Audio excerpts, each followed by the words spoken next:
Ray Dalio says it took more than great returns to turn Bridgewater Associates into the world's largest hedge fund. It took principles, prescriptive rules for life and business that Dalio established over 4 decades. The principles are what make Bridgewater unique and unusual. Now, Dalio has published them in a book along with his life story. I sat down with Ray Dalio at Bridgewater's campus in Westport, Connecticut.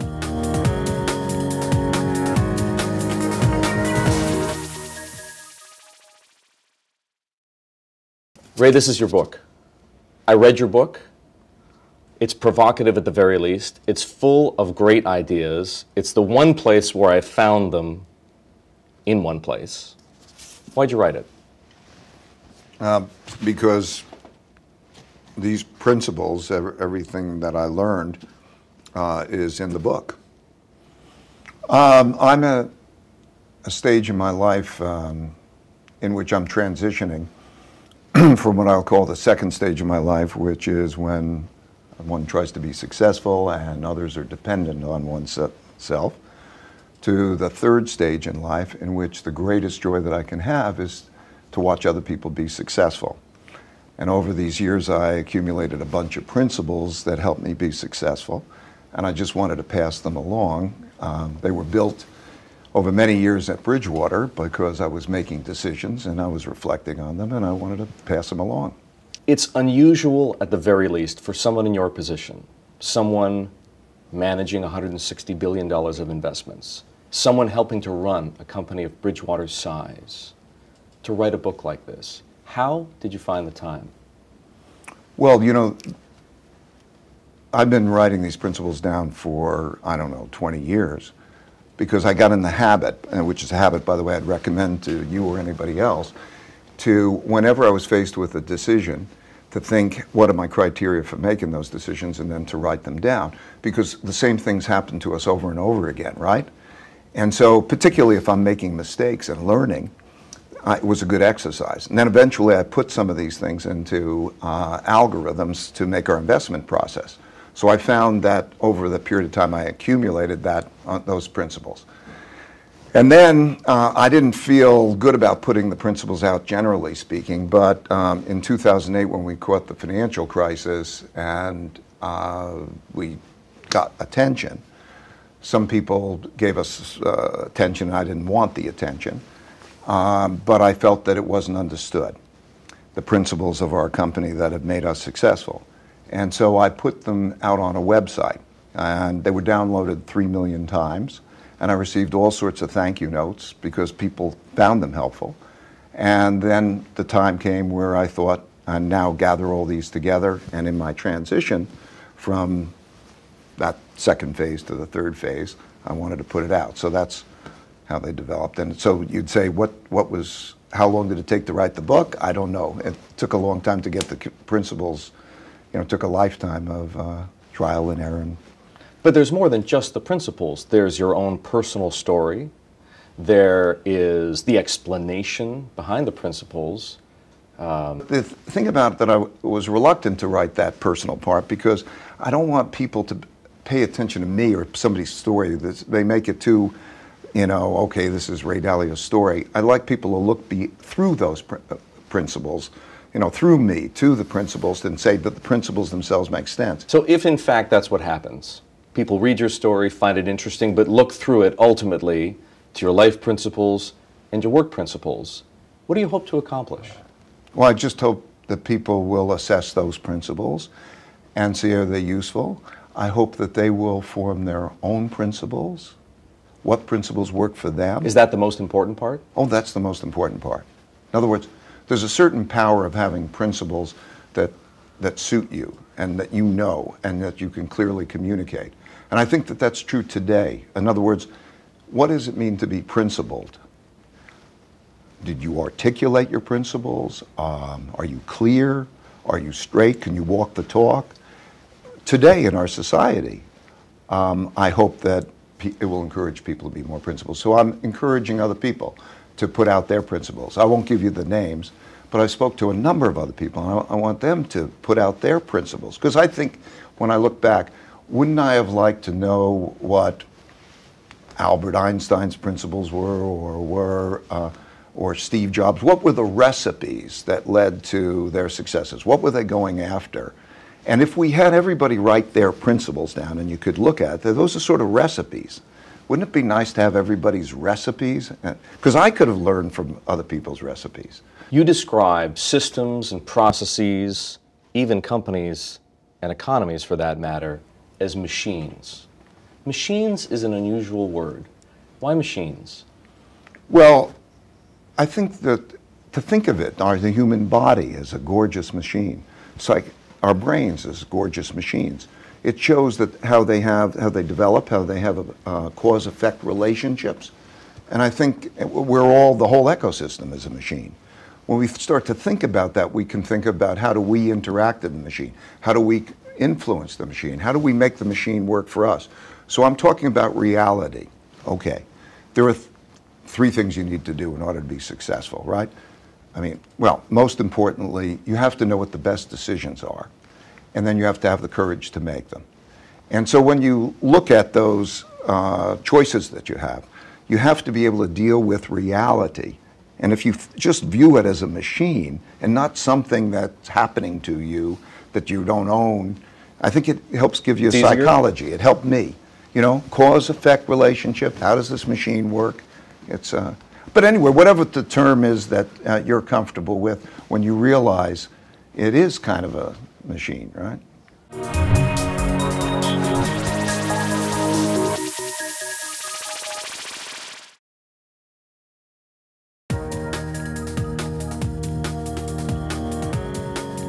Bridgewater Associates was a consulting firm when Ray Dalio founded it in his two-bedroom New York City apartment. Today, the hedge fund has more than 1,500 employees worldwide and some $160 billion in assets. You've been working at this since 1975. It's a long time. How close would you say Bridgewater is to being, if you will, the perfect machine? You know, I don't know. Perfect is, there's so many years, there's so many development. It's a tough question to answer. I think, I don't know, halfway there, or I don't know how to answer the question. Well, let's think about it in a different way. Mm-hmm. What's left to do? What's left to improve? How could it be better? It's like DNA. You know, we individually, our responsibility is we're vessels for our DNA, but the DNA continues. So when I think of Bridgewater, I think that it's as much the next generation and the next generation after that, and its cause-effect relationships. And so I think that, it's a multi, I'm not sure exactly. But we're just coming, if you will, toward the end of the first generation? Is that where we are in Bridgewater's lifespan? Yeah. We're at the end of the first generation, and that's the beauty of it. That's the transition. What I mean is, for me to have watched the development of the people that I'm working with, Bob Prince, 31 years, Greg Jensen, 21 years, hundreds of people, and I feel like a parent of a 40-year-old. And to watch that transition is a beautiful thing. To watch them succeed is such a beautiful thing. So yes, it's the transition from one generation to the second generation, and to see it as a perpetual motion machine. It's nice to hear someone in your position talk about his company and his employees as if they were part of a family. But people from the outside look at Bridgewater differently, and you've been very sensitive to some of those comments and criticisms and perhaps misperceptions. How would you describe this company? Bridgewater is an idea meritocracy in which the goal is to have meaningful work and meaningful relationships, and to do that through radical truthfulness and radical transparency. So, okay, idea meritocracy. The best ideas win out. Meaningful work. You're on a mission together.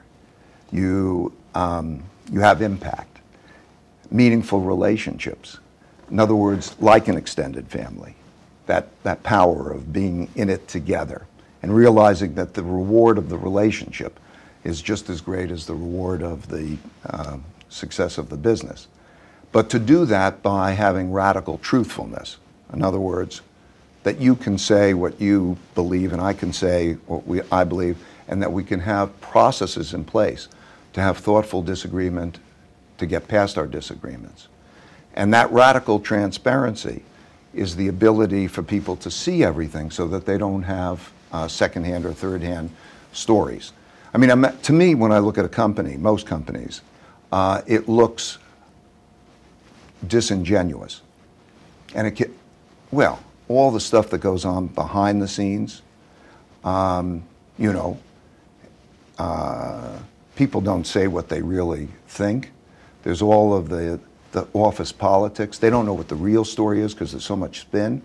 Imagine if you can get to see everything. In other words, for most everything, it's taped for everybody to see so they can see things firsthand. To know that people can't talk behind your backs without you hearing it so that it's operated on a first-hand basis. I mean, I think that's what Bridgewater is. It's an idea meritocracy. So in order to have an idea meritocracy, you have to do three things. The first is you have to put your honest thoughts on the table. Most organizations, people are reluctant to be honest. Okay, you have to put your honest thoughts on the table and not be offended if people do.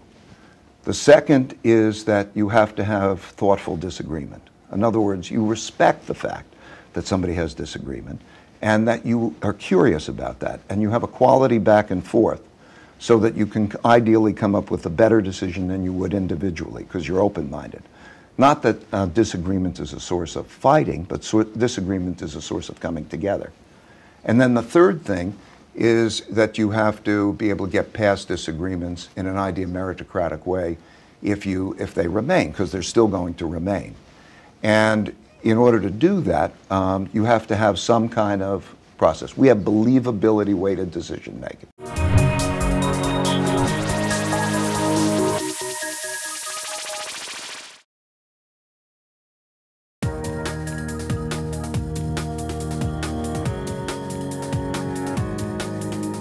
There's a lot about Bridgewater you won't find at other hedge funds. Ray Dalio designed it to be an idea meritocracy and says the key is a process he calls believability-weighted decision-making. I should explain believability-weighted decision-making to you if you're interested. I think I have an idea about what it means, but go ahead. Okay, so ordinarily, there are two ways of making decisions, pretty much. There's the boss has control, and so autocratic. Autocratic, right? I'll call that autocratic. Takes in everything and then he makes a decision. Or there's democratic, pretty much, one man, one vote.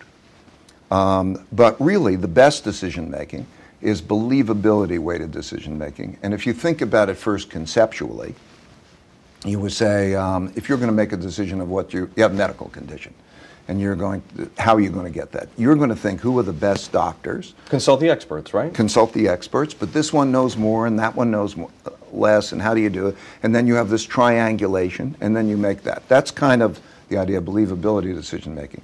We have ways of assigning believability that we all agree are fair, that we each assess each other, and we get certain amount of believability points.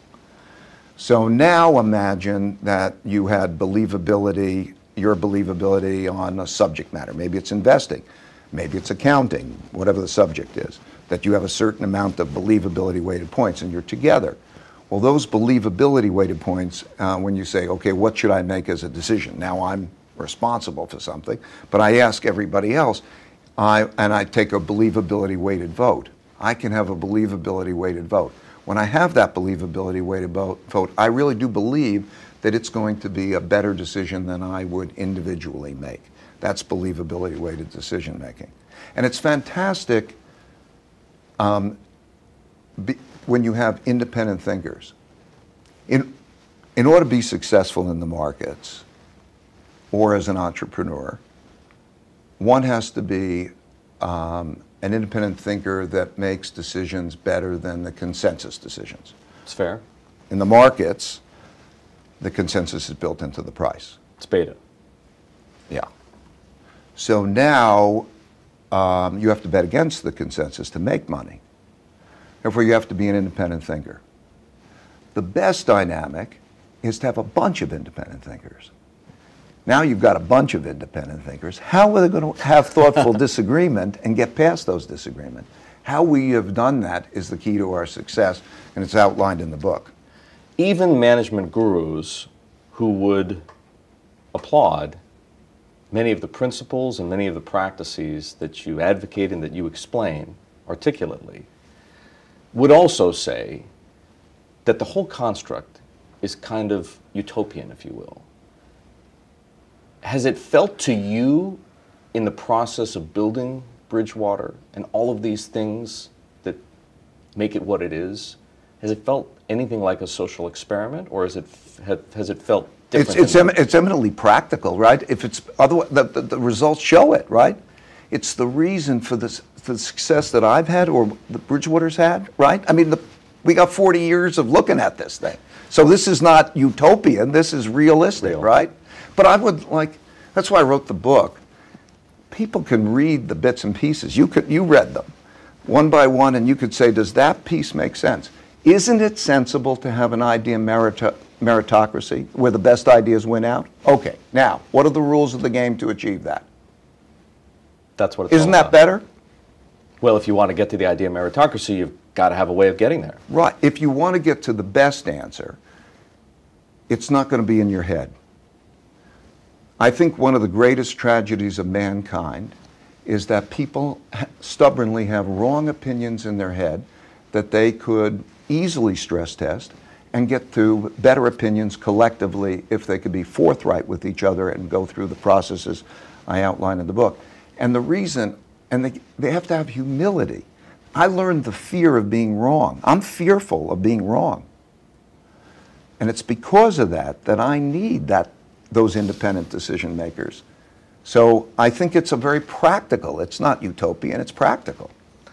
Much of the book and much of what you describe now is an implicit and occasionally explicit critique of traditional management and traditional leadership. Tell me what's wrong with the way most companies are run. It's dishonest. It's dysfunctional. I mean, dishonest meaning you don't know what that guy's really thinking. It all goes on behind the doors. And everybody's doing their politics. Okay? So that's not an environment that encourages the ownership, the straightforwardness. Dysfunctional? When people don't know what other people are really thinking? It seems to me like what is crazy and what's normal, right? Is it crazy to be radically truthful and radically transparent with each other? To say what you mean, to work it through and to know that there's none of that games playing? Isn't it more efficient? And isn't it more straightforward? Why? It's a psychological barrier. Most people have a psychological barrier. Psychologists and neuroscientists tell me that it's because of how the brain is wired. That there's a part of our brain called the amygdala. Mm-hmm. And when we have a disagreement, there's an inclination to think that that's a fight rather than a curiosity. Okay? And so that tends to cause it. And it's also how we're raised. You know, from a very early age, the whole idea of being right is so rewarded, whereas learning from mistakes doesn't have its place, right? So a kid studies, you're smart, smart, smart, you take the examination, and okay, you do badly, but life's not like that. Life is mostly a matter of making your mistakes and knowing how to evolve past those mistakes and learn. So when I look at a traditional company, it doesn't value that learning process, that mistake base, talking about what people are really like. Nobody talks about what people are really like. Why not? Good question. Why not? Is it because human nature explains the why not? The amygdala? I think it's a combination of, psychologists tell me, that it's a combination of some amount of programming, the amygdala, and some amount of the environmental, the education system, how we're growing The up. society we live in. Right. We know subliminally that the greatest people are the people who make mistakes, learn from them, and grow and evolve, right? And I've had the opportunity to get to know the most remarkable, successful people in the world. And they have all gone through the mistake making and the learning from that. It's the learning that comes from mistakes that makes people more successful than knowing the right answers. And yet we have those kinds of barriers. So the key to our success has been, I don't mean to lecture, but I do mean to pass along what has been the keys of our success.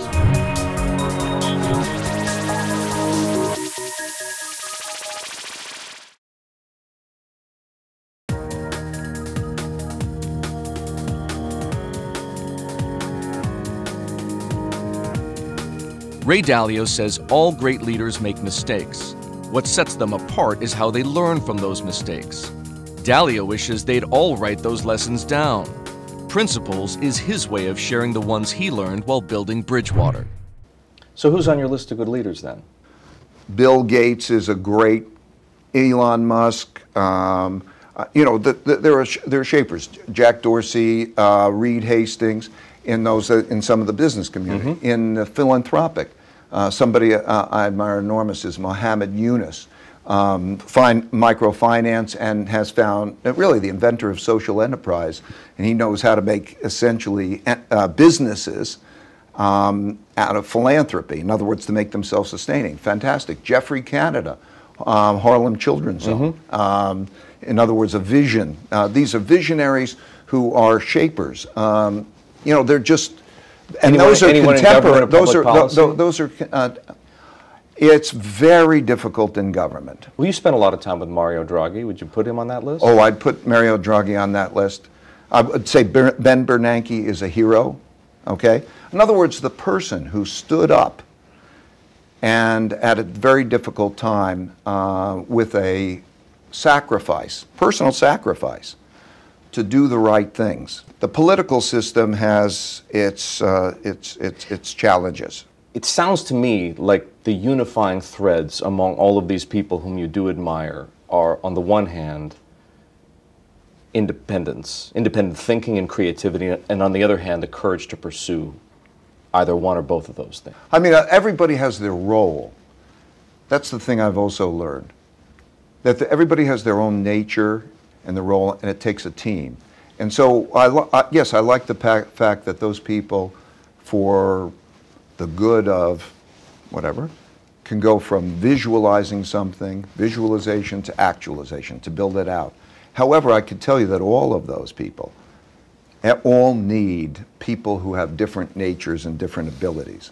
The big conceptual, big picture thinker needs the person who's paying attention to all the detail. You know, the creative person who's not reliable needs the reliable person who's not creative. Have any companies earned your admiration?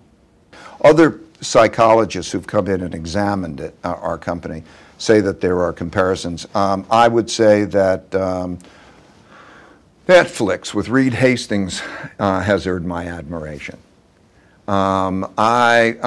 Jack Dorsey and Twitter, in terms of that radical transparency and the idea of meritocracy, has earned my admiration. So there are some, but I'm not an expert on it. You were, Ray, among the first people to computerize, if you will, systematize, computerize the investment process, right? To turn your ideas, your principles, into algorithms and put them to work in financial markets. I don't know of anybody who has tried to computerize the management process the way that you have. Why do you think it is that Ray Dalio, in that respect, is out there on his own? I think it's going to happen. I think I learned at a very, many years ago, that almost anything that I think, I can computerize the criteria for making decisions. By the way, that would be one of the greatest gifts I can give people, is the understanding of when you're thinking, I'm making a decision. Now slow up. and think, what are the criteria? Write those criteria down. You can put those criteria into equations, because the brain is 89 billion neurons, which are little computers, and then it gets input from the outside. Well, that, what your brain is doing, can in many ways be done better by the computer if you go through that exercise. So I learned that almost any decision making could be computerized. So now, whenever I'm dealing with people, I realized that that could be put into algorithms. Okay, now imagine the power of that. Just like in the investment. Because it knows all of that information. It knows what all those people are like. It knows what's happening. And when it has all that power of all of that information, and it has those types of criteria, it can bring to you all of that. And it makes that decision in the same way our investment can be making decisions. So right now, it's working like a GPS works in parallel. And I think that's, by the way, the best.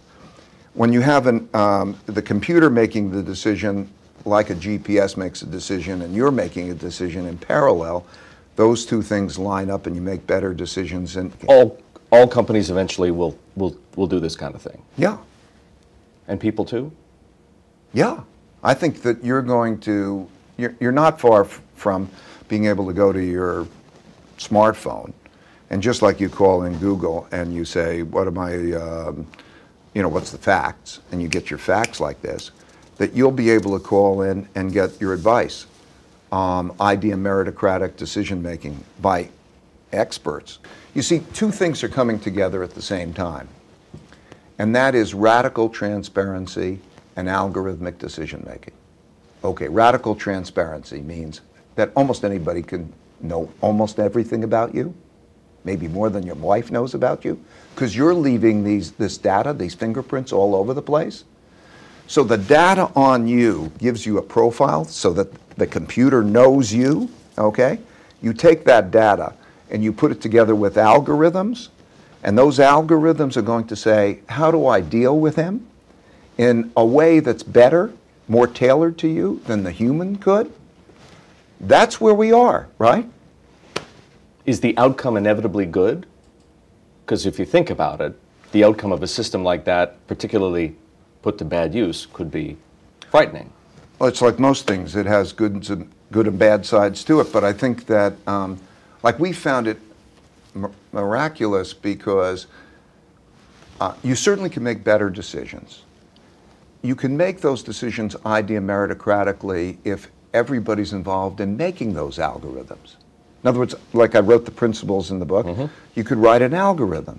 And since everybody agrees on the algorithm, they agree on the decision-making criteria. So you think it has applicability. Right now, the machine you've built works for a 1,500-person, privately owned company. How applicable is it to other organizations? Is it applicable to other companies? Maybe not in its exact form, but something similar to it? Larger companies? Is it applicable to governments? Let's first make clear what the it is. I think it's the broad category of, do you have an idea meritocracy? If that's the it that you're talking about. Well, there are two its. Okay. Idea meritocracy on the one hand, and a systematic way of supporting it on the other. Yeah. First of all, you have to want the first. I mean, as an ideal, everyone should be able to embrace, right, an idea meritocracy. But in order to... So it's the second part, really, that's the bigger question. It's the first part that's the bigger question. And the reason it's the first part... Well, that's the more existential question. Yeah, can you be honest with each other? Can you accept reality? And can you find it? Well, let's make the assumption that you can. Okay. So, but I did first want the idea meritocracy because we're going to have partnerships and how am I going to behave with each other and all that. And it was the need for that that led to the development of tools and this other stuff. So I think that you first have to have the need for the idea meritocracy. And if you have that need, then you will find your way. I get it. It has to be an evolutionary organic process. You can't drop it in. It's not a piece of software you can download. Well, you can do this at quicker. We can drop in. We're about to take algorithms that we have and tools, and we're going to give them to others. We want to. We want. We To would. whom? Well, we're figuring out how to make that fit in a number of other companies to just pass it along. I'd love these tools to be able to be used by anybody who cares to use the tools. You've intrigued me. Are we talking about big companies? Or are we talking about... Big companies, oh yeah, who are eager to use it. I don't want to mention their names, but big companies that are eager to use those tools. Eager to use those tools and eager to have an idea meritocracy. Give us a sense. It's a little difficult to talk about it in abstract terms. Are we talking about a GE kind of a company? We're talking about Silicon Valley type companies. Really? Yeah. Big Silicon Valley. Big Silicon Valley companies, but a bit beyond Silicon Valley. But particularly though in Silicon Valley, there is more of that notion that there's a power in crowdsourcing decision making, and that it is idea meritocratic. So there is a desire really to have those things, and then to use tools, because we've developed so many, to pass them along. There's a lot of that kind of desire. Traditional organizations are more challenged by that, but I'm still seeing it in other traditional organizations. I won't drop specific companies because it wouldn't be fair to them. But in many traditional organizations, you're seeing them become less traditional, and you certainly are seeing them use tools and data to understand their people and to help those people work together. Now the question is, do they do that radically transparently and radically honestly? Now, is this going to be a business for Bridgewater, or is this something that you're doing altruistically? It won't be a business for Bridgewater. I don't know what we're going to do. We haven't figured out exactly how we're going to do it, but we'll get those things out there somehow. That's where it is, really. And how far away are we from seeing the first evidence of that effort? You know, probably 18 months, 2 years, something like that. Pretty close.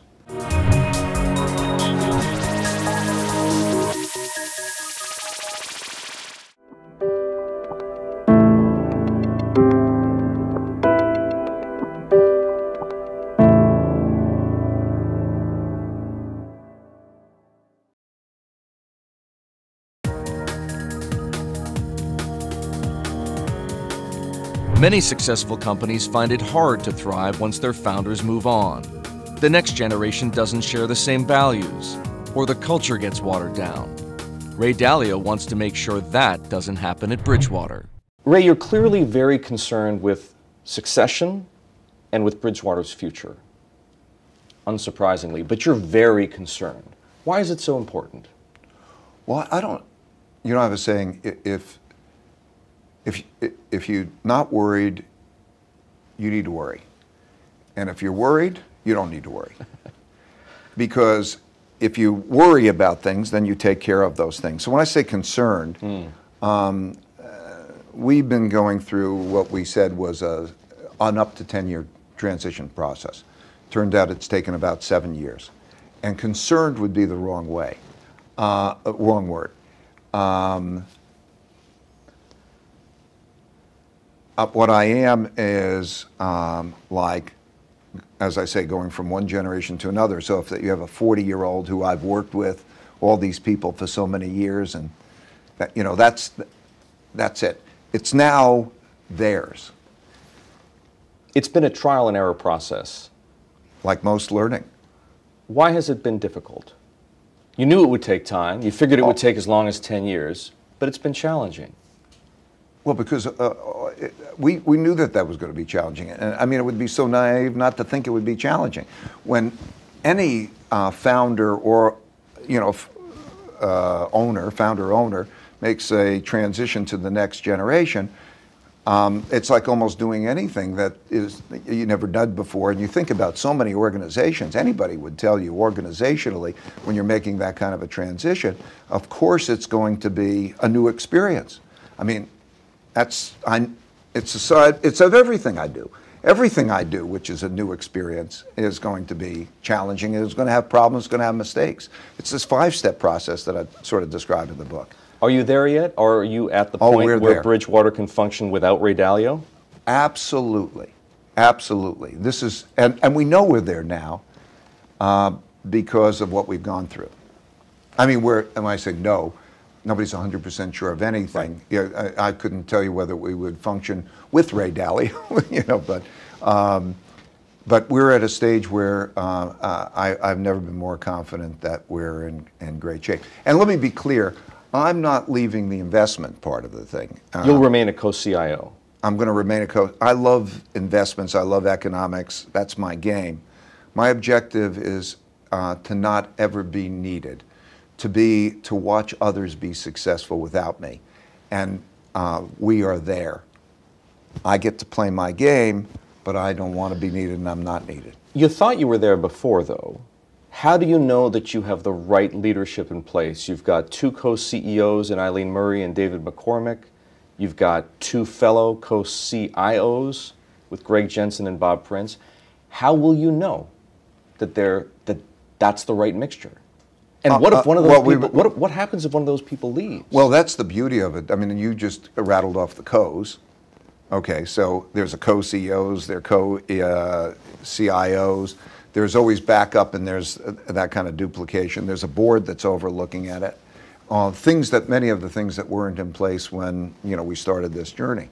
So I would say if you compare us with almost any company, and you say, do you have co-CEOs? Do you have co-CIOs?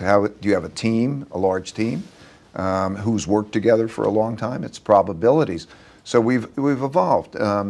I think all organizations go through this, particularly when you have a founder-owned company, and it's important to work out that way. The founder's still going to be around.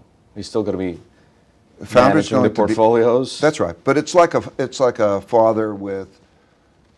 I don't know. Maybe that's a bad analogy, but it's like a father with the kids, and the next generation. Except the kids are 40 years old. So I'm happy to be a mentor, but my greatest success is when others don't need me. That's the idea of the book. Everything that I know about life and work is in that book. And everything I know about economics and investments will be in the next book. And really, I do believe that there's nothing that I know that's of value that isn't in those two books. And I'm also watching them independently, beyond those principles, do great. So I feel good about this transition. I don't think anybody has paid more attention to transition and has been more transparent about that transition than we have. And when you think, how many organizations have over 60-year leaders who are not talking about transition, who are not so transparent, who don't write the rules, who haven't begun a 7-year process? I mean, I would worry about them, not about us, right? This next book that will contain Bridgewater's economic and investment principles, to me, it sounds like you're going to give away the Colonel's secret recipe of 11 herbs and spices to Kentucky Fried Chicken. Why do it? No. So again, it's my economic principles and that, which of course are complementary. But it's like the 30-minute video that I gave, how the economic machine works. I mean, basically, half of what I think, or most all important things that I think, are contained in that 30-minute video. This will be similar. This will just be a more complete version of that. So it's the sort of things that don't have the precision of the calculations or anything like that. They're just the concepts. You're not giving away the algorithm. Right. Oh, no, I'm not giving away the algorithms. No, but I am giving away the concepts.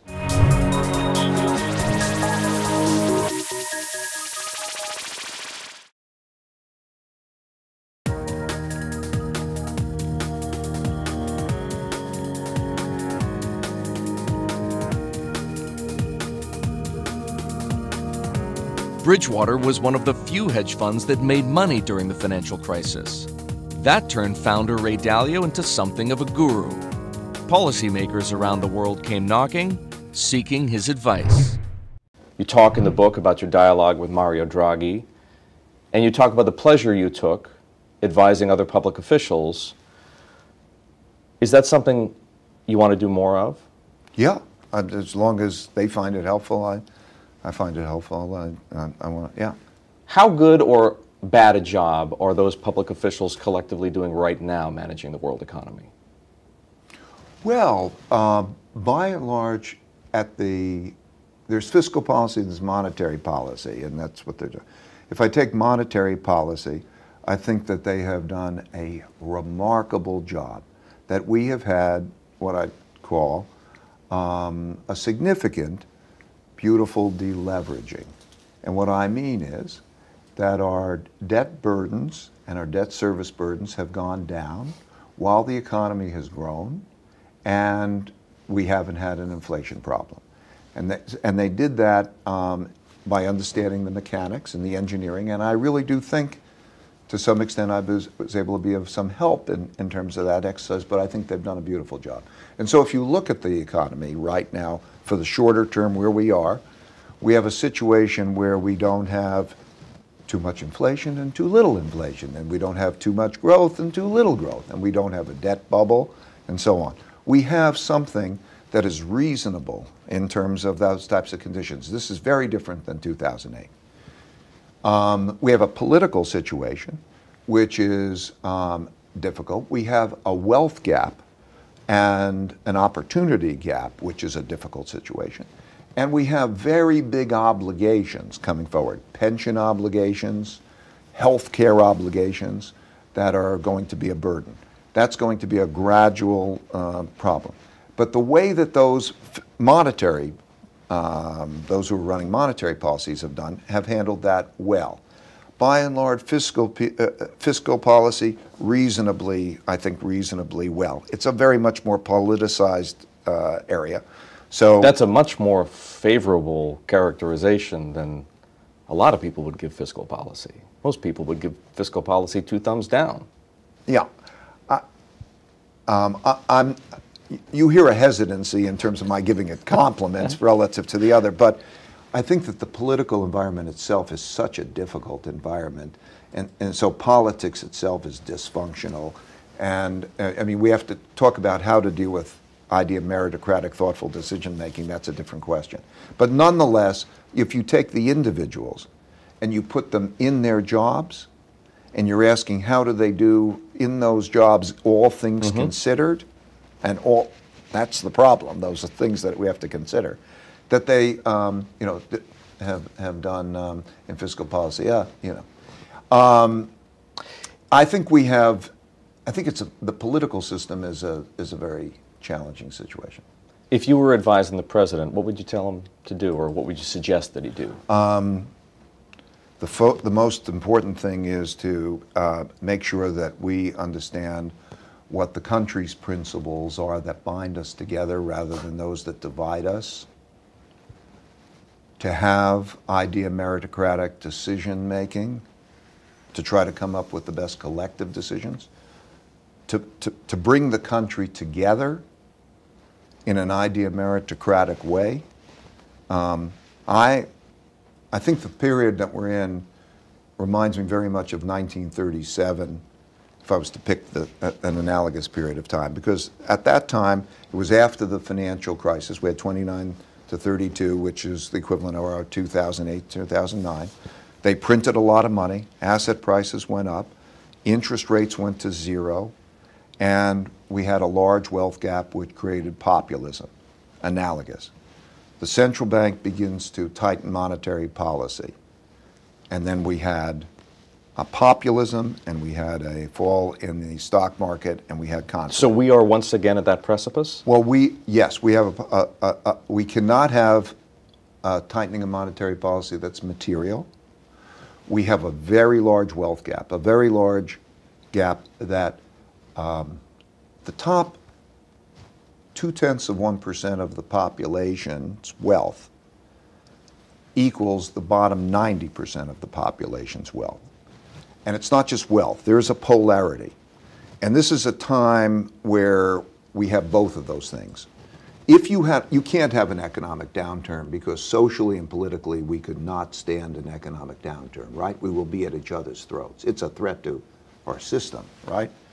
So it's in many ways analogous, that those tensions, that conflict, I think it's in many ways analogous. So That's fearful to me. So when you ask what I would recommend the President of the United States to do, is to try to deal with conflict well, to bring people together, to not make one side in a battle with the other side, and to try to have idea meritocratic ways to get at the best decisions. That's what I would recommend the President do. You write in your book, only people can discover things and then program computers to do them. Today, when people think about inequality, they worry about the risk that they'll be replaced by machines. Will your statement always be true? Will humans always have an edge over computers?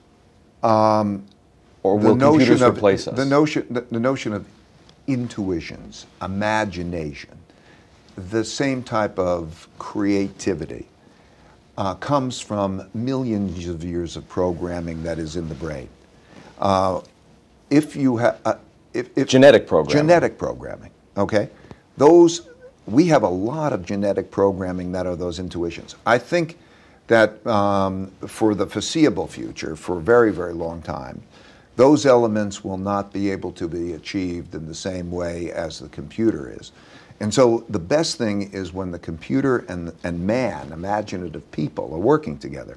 But we're coming into an era in which basically you can either code, in other words, take your imaginations and encode them, which is the new language. Have your kids learn coding, because if not, they will not know. It's equivalent of not knowing how to read and write.